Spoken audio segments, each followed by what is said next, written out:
CM Revanth Reddy రైతుల సంక్షేమం కోసం కృషి చేస్తున్నారని తెలిపారు ప్రభుత్వ విప్ ఆది శ్రీనివాస్. రైతులకు ఏకకాలంలో రుణమాఫీ చేశామన్నారు. దేశంలో ఎక్కడా లేని విధంగా కోడెమొక్కులు చెల్లించే ఆచారం వేములవాడ రాజన్న ఆలయంలో ఉందన్నారు. రాష్ట్ర ప్రభుత్వం రాజన్న ఆలయానికి గత బడ్జెట్లో 50 కోట్లు కేటాయించిందని తెలిపారు. రాజన్న సిరిసిల్ల జిల్లా వేములవాడ తిప్పాపూర్ రాజన్న గోశాలలో 2వ విడత కోడెల ఉచిత పంపిణీ కార్యక్రమంలో పాల్గొన్నారు ఆది శ్రీనివాస్. ఆనంద నీరాజనం సమర్పయామి.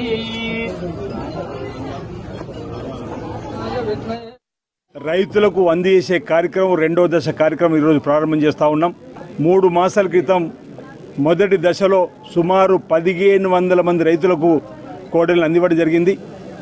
ప్రస్తుతానికి 500 కోడలు నిలువైన సందర్భంలో సుమారు 400 కోడలను రైతులకు అందజేయాలని చెప్పిన ఒక నిర్ణయం తీసుకొని గౌరవ ముఖ్యమంత్రి రేవంత్ రెడ్డి గారి ఆదేశాలు, దేవాదాయ శాఖ మార్చులు కొండ సురేఖ గారి ఆదేశాలు, ఇక్కడ ఉన్న జిల్లా కలెక్టర్ గారి ఆధ్వర్యంలో ఉన్న కమిటీ నిర్ణయం మేరకు ఈరోజు కోడల పంపిణీ కార్యక్రమాన్ని రైతులకు అందించే కార్యక్రమాన్ని చేపడుతూ రైతులకు చేతునివ్వడానికి, రైతులు వ్యవసాయం చేసుకోవడానికి ఈ కోడలను ఉపయోగించుకోవాలని చెప్పని, ఎవరన్నా ఒకరిద్దరు వ్యాపార దృక్పథంతో వచ్చి తీసుకుపోయినట్టయితే ఆ అంశం తెలిస్తే మాత్రం తప్పనిసరిగా క్రిమినల్ కేసులు కూడా పెట్టడం జరుగుతుందన్నమాట. ఈ సందర్భంగా ఈ సమావేశం ద్వారా తెలియజేస్తూ ర్యాండమ్ చెక్ కూడా చేస్తున్నాం.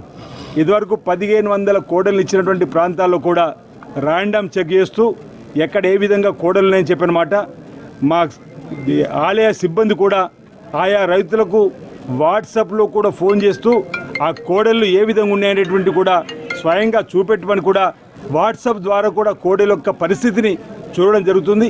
ఒకవేళ అనారోగ్యంగా ఉంటూ కూడా వెంటనే చెప్పినట్టయితే మా దగ్గర వెటర్నరీ డాక్టర్స్ ఈ ప్రాంతం అయితే ఏ ప్రాంతం ఉంటే ఆ ప్రాంతం వెటర్నరీ డాక్టర్ కూడా వెంటనే పొలం దగ్గరకు వెళ్ళి వాటిని సంరక్షించే కార్యక్రమం, వాటికి ట్రీట్మెంట్ ఇచ్చే కార్యక్రమం కూడా చేస్తామని చెప్పిన మాట చెప్పడం జరిగింది.